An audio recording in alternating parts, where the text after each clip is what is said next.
Seigneur, je me suis vite rappelé qu'il est Dieu. Non, il est Dieu. Il est Dieu, il sera Dieu à jamais. Et nous avons tout intérêt de les louer. Moi, je dis merci à notre Seigneur. Je dis merci aux bergers, à tous les collèges pour cette occasion. Je voudrais aussi vous dire que vous avez choisi une bonne adresse. Alléluia. Est-ce que vous êtes dans la joie d'être ici, de venir louer le Seigneur, de venir célébrer, faire des cultes en l'honneur de notre Seigneur? Pourquoi je l'ai dit?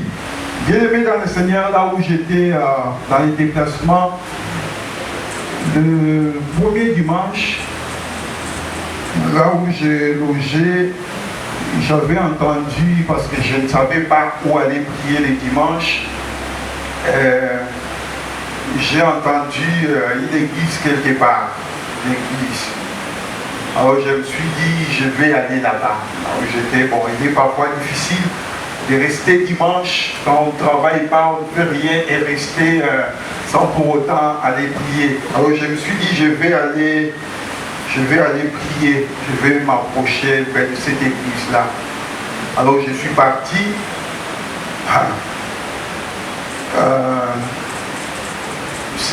Permettez-moi, c'était n'importe quoi. Alléluia. Mais je suis resté quand même jusqu'à la fin. Je n'ai pas regretté, mais j'ai dit, Dieu a permis quand même que je puisse découvrir ce qui se passe dans tout ce que nous voyons comme église bien-aimée dans le Seigneur. Je crois que nous devons être dans la joie d'avoir cette église, d'être là et de louer vraiment le Seigneur, d'adorer vraiment le Seigneur. Est-ce que nous pouvons applaudir pour notre Seigneur? Alléluia. Et ce n'est pas fini. Dans cette déception-là, mais c'était pour moi une découverte. Alors les dimanches qui suivaient, je me suis renseigné, j'ai dit, bon, telle église, je même dit avec précision, est-ce qu'on peut me montrer dans telle église que je respecte beaucoup? Alors je vais aller là-bas. Et quand je suis parti là-bas, mais c'était encore catastrophique. Alléluia. Je suis entré dans un culte. Comme je suis arrivé un peu en retard, derrière, là où j'étais, j'ai vu deux messieurs assis, installés très bien là, devant une table. Bon, chez nous, il y a nos bien-aimés qui sont là-bas à la technique pour afficher, mais ce n'était pas les carnets, c'est vraiment bien installé avec des carnets. Je n'ai pas vu la Bible, j'ai vu seulement des carnets avec des tics. Nous savons que c'est lorsqu'il y a un match de foot que nous avons des commissaires au match. J'ai vu deux commissaires au culte. J'étais là, bien assis. Quand les autres priaient, elles ne priaient pas et observaient les déroulements du culte, c'était compliqué. Et quand nous sommes arrivés au moment des offrandes, là c'était encore catastrophique parce que c'était le combat. On a dit que c'est tel groupe contre tel autre, on va voir qui va battre l'autre. C'est telle catégorie contre telle autre catégorie, on verra qui va battre l'autre. Je veux qui de faire comme ça. Alors je me suis dit, le Seigneur nous aime. Amen, amen. Le Seigneur nous aime, il nous a donné ces beaux cadeaux. Et plus de semaines. Alléluia. Nous venons pour entrer réellement dans la présence de Dieu et adorer réellement le Seigneur. Alléluia. Ce matin, nous voulons partager quelque chose dans la Bible, dans ce merveilleux livre de Genèse. Je voudrais prendre quelque chose dans Genèse 31. Genèse 31 et le verset 1 jusqu'à 11. 31, 1 jusqu'à 11.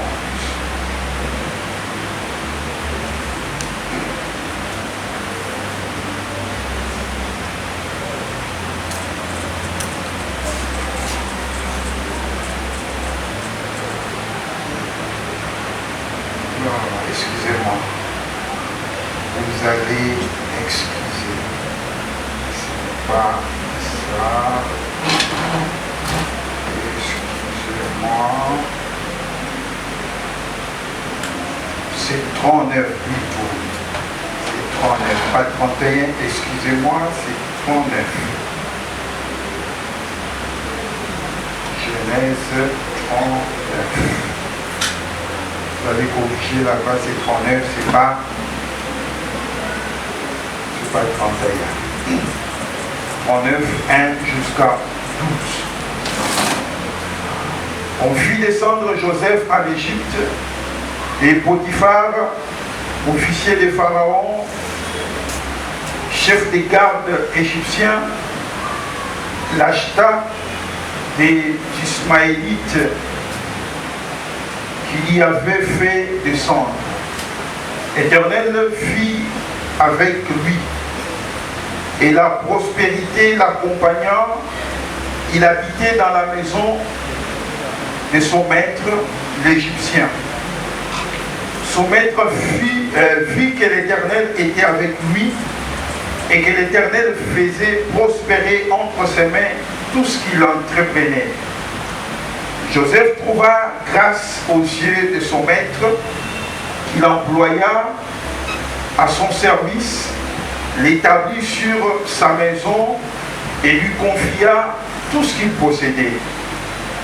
Dès que Potiphar lui établit sur sa maison et sur tout ce qu'il possédait, l'Éternel bénit la maison de l'Égyptien à cause de Joseph, et la bénédiction de l'Éternel fut sur tout ce qui lui appartenait, soit à la maison, soit au champ. Il abandonna aux mains de Joseph tout ce qui lui appartenait, et il n'avait avec lui d'autre soin que celui de prendre sa nourriture. Or, Joseph était beau de taille et beau de figure. Après ces choses, il arriva que la femme de son maître porta les yeux sur Joseph et dit, couche avec moi. Il le refusa et dit à la femme de son maître, voici, mon maître ne prend avec moi connaissance de rien dans la maison, et il a remis entre mes mains tout ce qui lui appartient. Il n'est pas plus grand que moi dans cette maison, et il ne m'a rien interdit excepté toi, parce que tu es sa femme. Comment ferais-je un aussi grand mal et pécherai-je contre Dieu? Quoiqu'il parla tous les jours à Joseph, il refusa de coucher auprès d'elle, d'être avec elle. Un jour qu'il était entré dans la maison pour faire son ouvrage, et qu'il n'y avait là aucun des gens de la maison, il le saisit par son vêtement en disant, couche avec moi. Il lui laissa son vêtement dans la main et s'enfuit au dehors. Alléluia. Amen. Amen, amen. Amen. Que Dieu soit loué. Bien-aimés, nous avons pris ces passages et un passage plein d'enseignements, plein de prédications, plein d'orientations. Mais il y a une seule chose qui nous a intéressés ou qui va nous intéresser ce matin dans ces passages. Bien-aimés dans le Seigneur, lorsque j'étais en train de lire ces quelques versets, le Seigneur m'a mis quelque chose à cœur. Donc c'est un aspect de la vie de cet homme qu'on appelle Joseph. Et nous voulons partager ces dimanches. Lorsque, bien-aimés dans le Seigneur, nous regardons la vie de Joseph, lorsque nous lisons ces quelques versets,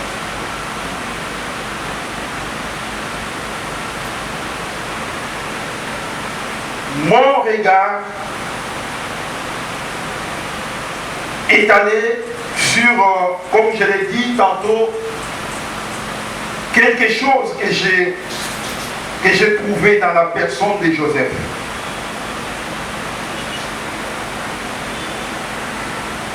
C'est quoi ce que j'ai vu en parcourant quelques passages? Bien aimé dans le Seigneur, c'est l'intégrité qui m'a beaucoup plus attiré. C'est l'intégrité de cet homme qui a beaucoup plus touché mon cœur. Ordinaire. Alors, j'ai essayé, bien aimé, de réfléchir. Chacun de nous se retrouve là où il est seul. Lorsque chacun de nous se retrouve là où il n'y a pas les pasteurs, là où il n'y a pas un ancien, il n'y a pas mon frère, il n'y a pas ma soeur, est-ce que nous sommes intègres? Moi, c'est la question que je vais poser. Alléluia. Amen.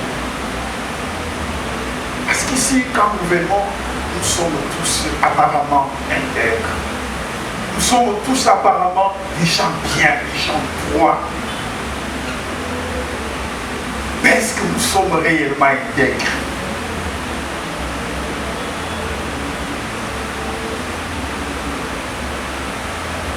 Joseph n'a pas voulu faire le mal. Joseph a voulu rester intact devant le Seigneur, garder sa relation avec le Seigneur. L'intégrité, comme nous l'avons dit, bien aimé dans le Seigneur, c'est une vie. L'intégrité ne varie pas selon les circonstances, selon les milliers, selon les temps. Non, l'intégrité, c'est une vie. Alléluia. Donc, je suis intègre, tu es intègre, c'est une vie. Tu es comme ça. Quelles que soient les circonstances, quels que soient les milieux où tu peux te retrouver, l'intégrité, c'est une vie. Alléluia. J'ai béni le Seigneur le vendredi. Nous avons suivi, le serviteur de Dieu nous a dit, on ne fait pas les biens parce qu'on se retrouve devant une quelconque personne. On dit non, maintenant je peux faire les biens. Et quand on est devant une autre, on devient tout. Non, non. L'intégrité, c'est toute une vie. Donc, c'est ça ma vie, c'est ça ta vie. Donc, quelles que soient les circonstances, quels que soient les moments, quelles que soient les difficultés, quelles que soient, donc tu restes intègre. Donc, je reste intègre. Donc, c'est ma vie. Alléluia.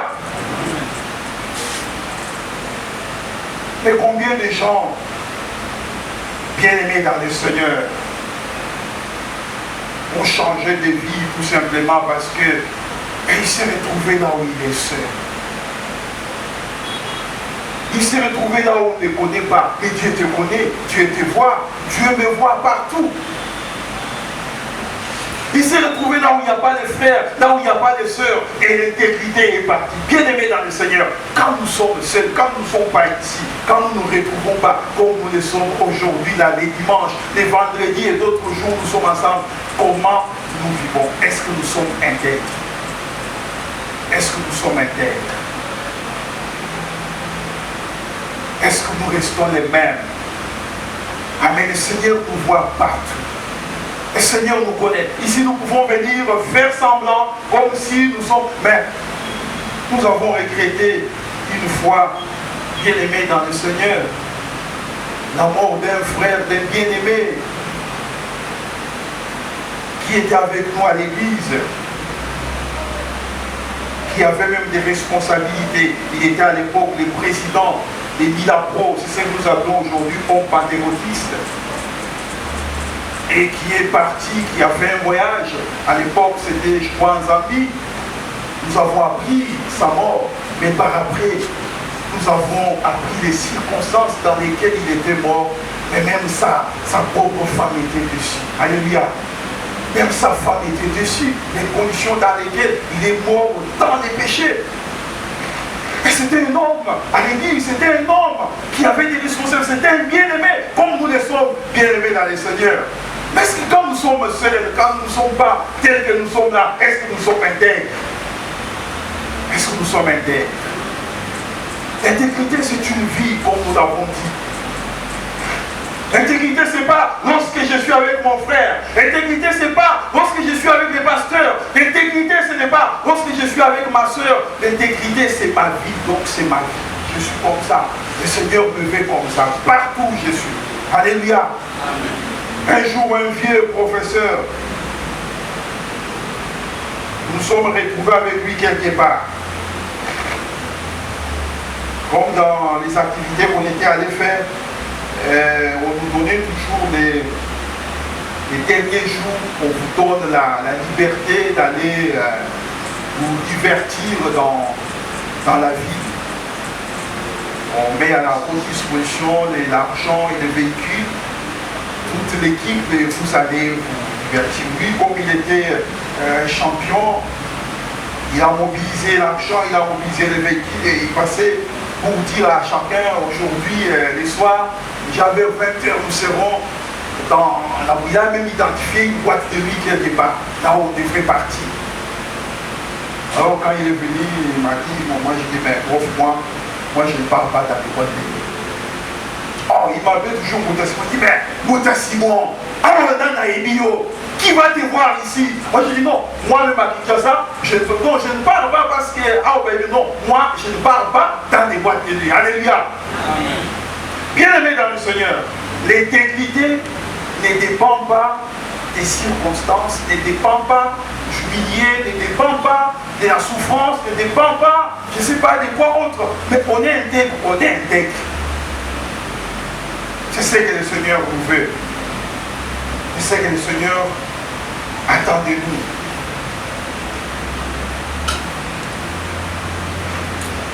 Vous savez,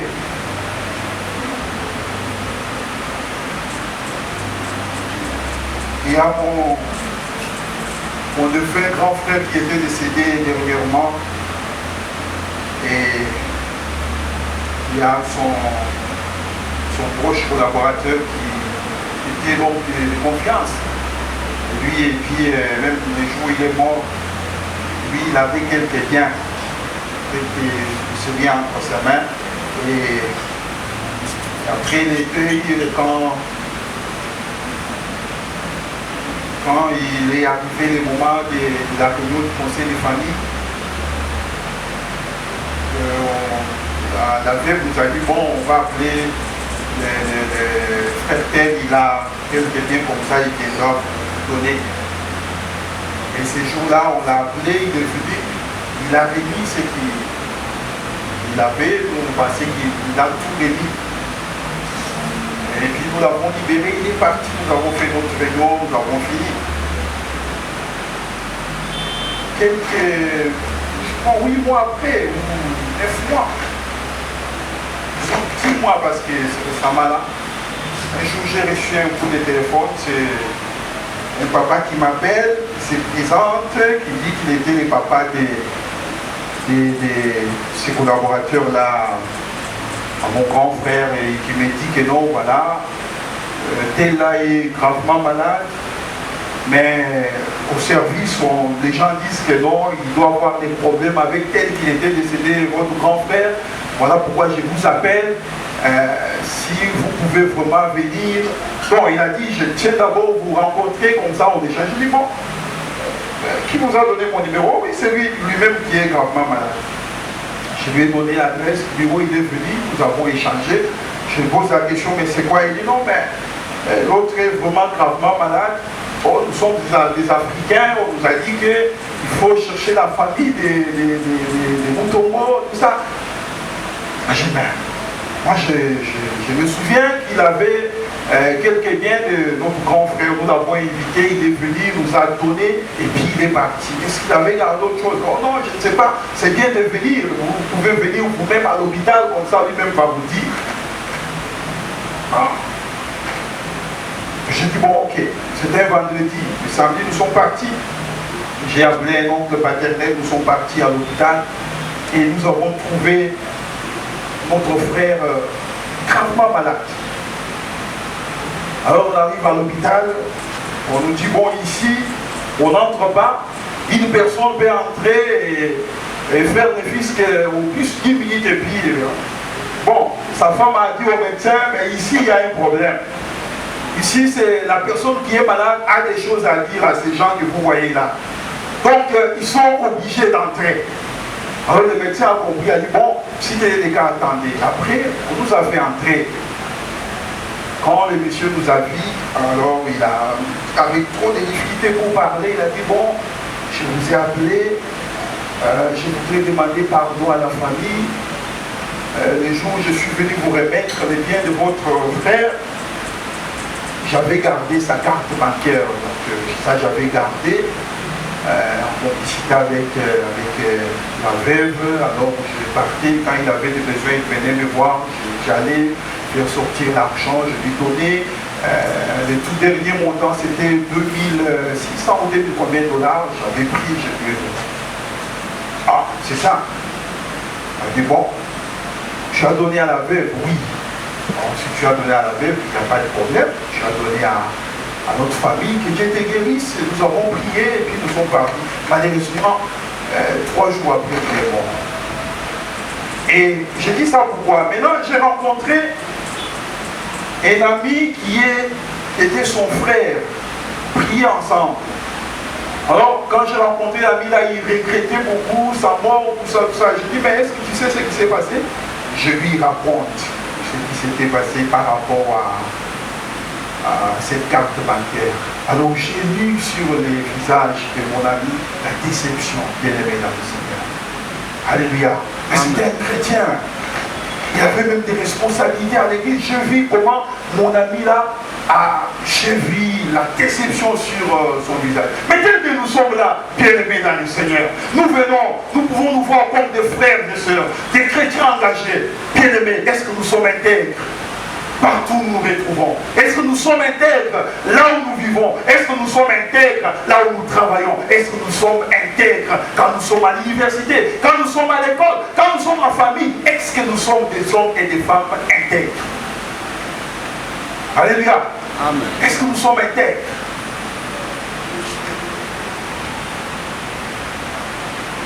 Je suis toujours contre lorsque les gens disent, mais bon, mais ces gens-là, ces jeunes-là, bon, on fait ces mal-là à cause de la souffrance. Mais non, l'intégrité ne dépend pas de la souffrance. Mais cette fille-là se prostitue parce qu'il n'y a personne qui veut la prendre en charge. Non, bien aimé dans le Seigneur, si tel était le cas, Joseph ne pouvait pas accepter de quitter la maison de Potiphar parce qu'il avait tout. Regardez les conditions dans lesquelles Joseph se retrouve dans la maison de Potiphar. Mais il accepte de quitter cette maison parce qu'il voulait rester intègre vis-à-vis de son Seigneur. Amen, amen. Amen. Est-ce que nous sommes intègres? Je suis intègre. Est-ce que je suis intègre? Job, dans sa souffrance, lui a même déclaré, il a même dit, si Dieu examine, donc il va voir mon intégrité. Il était sûr que Dieu allait voir que Job était intègre. Était intègre.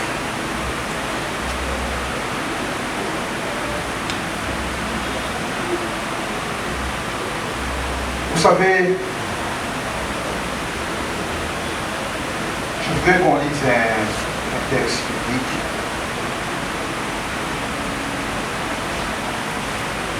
Dans le livre des Proverbes, le chapitre 10.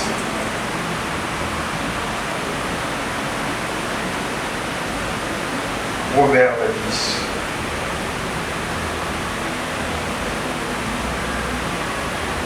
Et le verset 9.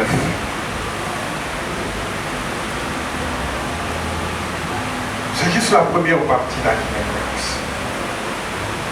Celui qui marche dans l'intégrité marche avec assurance. Marche avec assurance.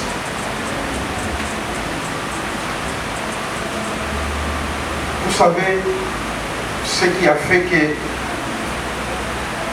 Joseph accepte de partir. Ne pas faire les mal, mais partir.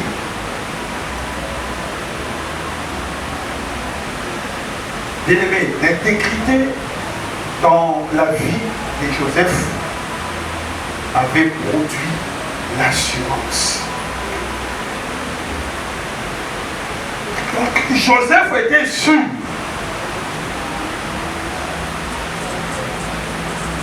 À cause de l'intégrité, à cause de sa bonne relation avec le Seigneur, il était sûr que même si j'ai quitté la maison de mon maître, avec tous les privilèges que j'ai, Dieu ne m'abandonnera pas. Alléluia. Amen. Dieu ne m'abandonnera pas. L'intégrité produit l'assurance. L'intégrité apporte l'assurance. C'est comme ça qu'on nous a dit le vendredi, j'ai beaucoup aimé, mais lorsqu'on est rempli, lorsqu'on possède le Saint-Esprit, il y a une... j'ai appris beaucoup de choses, une certaine fonction de vie. Donc c'est-à-dire, les païens, même lorsque je n'ai rien, même lorsque je manque, mais ils trouvent que je suis posé, je suis calme, je suis tout joyeux. Pourquoi? Parce qu'en moi, il y a quelque chose en moi, il y a cette assurance-là. Donc c'est ce qui a fait que Joseph, vous savez, quand il quitte la maison des Potiphar, il se retrouve en prison. Et en prison, il est là, il est à l'aise. Sa relation avec le Seigneur, son intégrité, fait que c'est un homme tout joyeux, même lorsqu'il se retrouve en prison. Alléluia. Amen. Un homme tout joyeux et bien aimé dans le Seigneur. Le Seigneur honore toujours ceux qui l'honorent. Alléluia. Amen. Le Seigneur honore toujours ceux qui l'honorent. Et vous savez, l'intégrité, c'est une voie, c'est des chemins de l'élévation. Alléluia. Amen. L'intégrité, c'est un chemin, c'est une voie de l'élévation. Nous connaissons tout ce qui est arrivé dans la vie de Joseph par la suite. Alléluia. Je voudrais encourager quelqu'un ce matin à être intègre, à rester intègre. Bien aimé, tu es seul, ce n'est pas un problème. Nous ne sommes pas là. Je suis seul, il n'y a personne de l'église. Mais Dieu me voit. Dieu me voit. Dieu voit tout. Même si je viens ici, je fais semblant, et à côté, je fais autre chose, le Seigneur me voit. Il n'y a rien qui soit caché devant le Seigneur. Tout ce que tu fais, bien aimé, les pasteurs ne sont pas là-bas. Les frères ne sont pas là. Les sœurs ne sont pas là. Tu es seul, mais le Seigneur te voit. Alléluia. Amen. Le Seigneur te voit. Soyons intègres, bien-aimés, dans le Seigneur. Servons Dieu avec intégrité. Servons le Seigneur avec intégrité. Restons les mêmes partout où nous pouvons nous retrouver. C'est ce que le Seigneur attend de nous. Restons toujours les frères partout où nous pouvons nous retrouver, bien-aimés, dans le Seigneur. Parce que le Seigneur nous voit toujours. Le Seigneur nous voit. Le Seigneur nous voit. C'est ainsi qu'il va nous amener dans les pareilles circonstances. Un jeune homme dans les pareilles conditions, un jeune homme qui a trouvé refuge dans une famille, mais qui décide de rester intègre et perdre même tous ses avantages, mais rester fidèle à notre Seigneur. Restez fidèle à Dieu. Bien-aimé, c'est ce message que le Seigneur t'adresse ce matin. C'est quelques paroles que le Seigneur t'adresse ce matin en disant que l'intégrité, c'est une vie. Je suis intègre, je suis intègre. Tu es intègre, tu es intègre. Cela ne varie pas. Cela ne dépend pas de là où tu te retrouves, non. Ça ne dépend pas d'un moment à un autre, non. D'une circonstance à une autre, non. Tu es intègre, tu es intègre. Partout où tu te retrouves, tu dois rester et demeurer intègre. C'est ça, c'est que le Seigneur attend de nous. Que Dieu nous bénisse. Amen.